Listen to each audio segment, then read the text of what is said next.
అమలాపురంలో క్రైస్తవులు నిర్వహించిన శాంతి ర్యాలీ ఉద్రిక్త వాతావరణాన్ని సృష్టించింది. చర్చిలపై జరుగుతున్న దాడులను నిరసిస్తూ భారీగా ర్యాలీ చేపట్టారు. ఈ ఆధ్వర్యంలో జిల్లా పాస్టర్స్ అధ్యక్షుడు బిషప్ డానియల్ పాల్ నేతృత్వంలో క్రైస్తవ సంఘాల సభ్యులు గడియారం స్తంభం నుంచి నల్లవంతెన ధర్నా చౌక్ వరకు శాంతి ర్యాలీ నిర్వహించారు. చర్చిలపై దాడులను అరికట్టాలని, దాడులను ఖండిస్తూ ప్లాకార్డులు ప్రదర్శించారు. ప్రభుత్వం వెంటనే చర్యలు తీసుకోవాలని డిమాండ్ చేశారు. అలాగే ప్రభుత్వం స్పందించకపోతే శాంతి ర్యాలీలను ఉద్యమాలుగా మార్చే పరిస్థితి వస్తుందని క్రైస్తవ సంఘ నాయకులు హెచ్చరించారు. దళిత క్రైస్తవులకు ఎస్సీ హోదా కల్పించాలని, చర్చిలకు అనుమతులు మంజూరు చేయాలని కోరారు.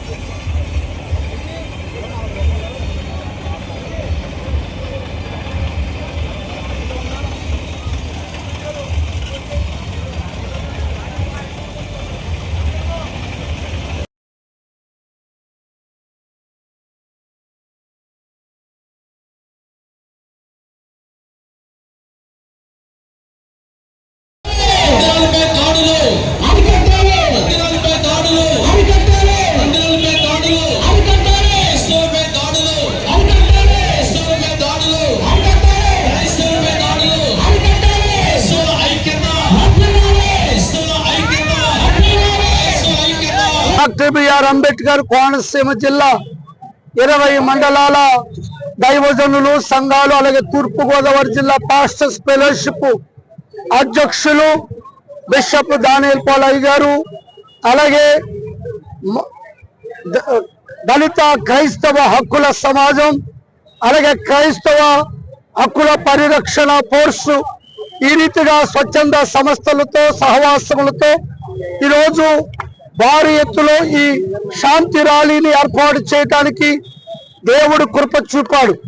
ఈ ర్యాలీ ఏర్పాటు చేయడానికి గల ముఖ్య ఉద్దేశం ఏంటంటే, ఇటీ కాలంలో క్రైస్తవులను, దేవుని ప్రజలను, దైవ సేవకులను మేము ఆరాధిస్తున్న ప్రభు అయిన యేసుక్రీస్తుని చాలా సులకనగా, హేళనగా సోషల్ మీడియాలో అనేకులు తమ ఇష్టానుసారంగా మాట్లాడుతుంటే ఏ ఒక్కరూ స్పందించకుండా, ప్రభుత్వాలు ఏ విధమైనటువంటి చర్యలు తీసుకోకుండా, డిపార్ట్మెంట్ వారు ఏ చర్యలు తీసుకోకుండా, చివరికి ఎక్కడైనా ఒక సేవకుడు ఒక మాట తుడితే వెంటనే తీసుకెళ్లి వాళ్ళని జైల్లో పెట్టి బాధించటం, ఈ విధమైన వివక్ష క్రైస్తవ సమాజముగా మేము అనుభవిస్తున్నాం. క్షేమము కోరి క్రైస్తవుల యొక్క ఐక్యతను చాటుటకు ఈరోజు వేలాది మందిగా అమలాపురం గడియార స్తంభానికి చేరుకొని అక్కడి నుండి నల్లవంతెన వరకు ఈ ర్యాలీ ఆశీర్వాదకరంగా జరిగింది.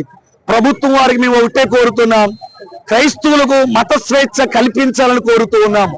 క్రైస్తవ సేవకులను బాధ పెడుతూ రకరకాల రీతిలో హింసలు పెడుతూ ఉన్నారు. దయచేసి క్రైస్తవులకు రక్షణ కల్పించాలని, సేవకులకు రక్షణ కల్పించాలని ఈ మా యాత్ర ఇలా జరుగుతుంది కనుక దయచేసి మేము ఎవరి దగ్గరికి వెళ్లే వాళ్ళం కాదు, ఎవరిని మేము హాని చేసే వాళ్ళం కాదు, ఎవరిని మేము తోలనాడే వాళ్ళం కాదు.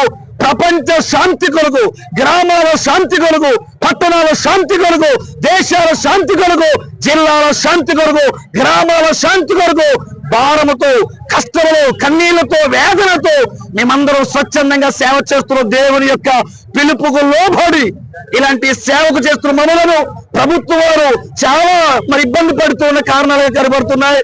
దయచేసి ప్రభుత్వం వారు మా యొక్క గోడును పట్టించుకోవాలని మనసారా కోరుతున్నాం. ఈ రోజు జరిగినటువంటి ఈ యొక్క ర్యాలీలో, శాంతి ర్యాలీలో అనేక మంది ఆయా 22 మండలాల జిల్లాల నుండి దైవ సేవకులు, నాయకులు, విశ్వాసులు, యూత్ వారు గ్రామాల నుండి తరలి రావడానికి ప్రభు సహాయం చేశారు. ఈ ర్యాలీ ద్వారాగా ప్రభుత్వాన్ని గుర్తించి క్రైస్తవులకు అండదండగా ఉండాలని, క్రైస్తవులపై జరుగుతున్న దాడులను అరికట్టాలని మనస్ఫూర్తిగా కోరుకుంటున్నాం. ఈ ర్యాలీలో పాల్గొన్న ప్రతి దైవజనులకు, ప్రతి జిల్లా నాయకులకు హృదయపూర్వక వందనాలు తెలియజేస్తున్నాం. అంతేకాదు మీడియా మిత్రులకు మా ప్రత్యేకమైన వందనాలు తెలియజేస్తున్నాం. దేవుడు మన దేశంలో నెమ్మది, శాంతి, సమాధానం ప్రతి డిపార్ట్మెంట్ ప్రభు దీవించి ఆశీర్వదించును గాక.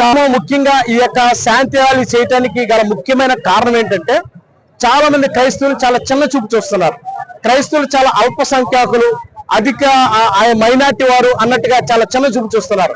క్రైస్తవులు చాలా మెజారిటీ అనే విషయాన్ని ప్రతి ఒక్కరు కూడా గుర్తించాలి అనే ఉద్దేశంతో మేము ఈ రోడ్డు మీదకి రావాల్సి వచ్చింది, శాంతి ర్యాలీ చేయవలసి వచ్చింది. రెండోది ఏమిటంటే, క్రైస్తవుల యొక్క హక్కుల పరిరక్షణ, ముఖ్యంగా ఎస్సీ క్రిస్టియన్ ఎవరైనా క్రిస్టియన్ మతం తీసుకుంటే ఎస్సీ వారు బీసీసీలోకి వెళ్ళిపోయి ఎస్సీ హోదా కోల్పోతున్నారు. దానివల్ల సమాజంలో చాలా వివక్షత మేము ఎదుర్కొంటున్నాం.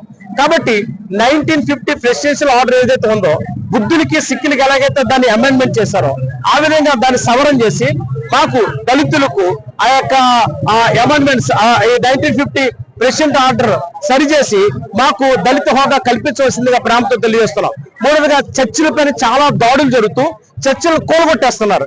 దయచేసి మా చర్చిలకు రక్షణ కల్పించవలసిందిగా తెలియజేస్తున్నాం. ఈరోజు అమలాపురం పట్టణంలో క్రైస్తవులందరూ గర్జించు సింహాల్లా శాంతి ర్యాలీలో పాల్గొందారు. మీరే చూస్తున్నారు, ఇన్ని వేల మంది ప్రజలు రోడ్డు మీదకి వచ్చారంటే వారి మనసులో ఎంత బాధ ఉందో, ఎంత వేదన ఉందో మనకు అర్థమవుతా ఉంది. నేటి క్రైస్తవ సమాజంలో క్రైస్తవులు భారతీయులుగా చూడడం లేదు, భారతీయులుగా కాకుండా విదేశస్తులుగా క్రైస్తవులను కొంతమంది పరిగణిస్తా ఉన్నారు. ఇది చాలా విచారకరం. క్రైస్తవుల మీద జరుగుతున్న దాడులు, క్రైస్తవుల మీద వేస్తున్న నిందలు చాలా ఇబ్బందికరంగా ఉంటున్నాయి. ముఖ్యంగా ఈ మధ్యలో సుప్రీంకోర్టు ఇచ్చిన జడ్జిమెంట్ మాకు చాలా కలవరాన్ని కలగజేసింది. వాస్తవానికి 1950 రాష్ట్రపతి ఉత్తర్వులో ఉన్న 3వ నిబంధన ప్రకారం మత స్వేచ్ఛ హరించే ఆ క్లాజును తొలగించాలని అన్ని మతాలు, ముఖ్యంగా సిక్కులు ఫైట్ చేశారు. వాళ్ళకి ఎస్సీ స్టేటస్ ఇచ్చారు. బుద్ధులు వారు కూడా నిరసన చేశారు, బుద్ధులకు కూడా ఇచ్చారు.